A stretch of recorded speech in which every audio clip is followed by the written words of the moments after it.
Assalamualaikum warahmatullahi wabarakatuh. Syaralun yang mudah. Pansigo Aceh yang nadi bumu Allah.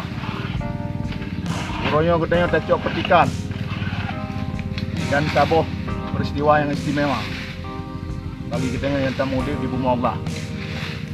Dalam hal uroyo pukul katanya gasin, pukul katanya kaya, pukul katanya na pangkat, pukul katanya hana pangkat.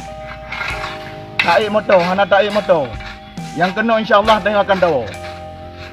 Yang kena insya-Allah tengok akan tahu. Maka ji kita yang udip yo. Mari kita yo. Silahkan kaya hana masalah. Silahkan malim hana masalah. Silahkan hana malim hana masalah. Tapi yang kena akan tahu. Ya amban maka ji kita yo. Mari kita ciptakan amal ibadah yang paling penting. Berangkapan je dah pubut. Berangkapu je saja. Berangkaho je saja. Amal ibadah paling penting untuk tahu kena. Hana memandang kena pangkat, hana pandang kena kaya, hana pandang dia gasin, hana pandang malim, hana pandang hana malim. Tapi yang kena insya-Allah kita akan tahu amal ibadah yang paling penting. Sekian, terima kasih. Assalamualaikum warahmatullahi wabarakatuh.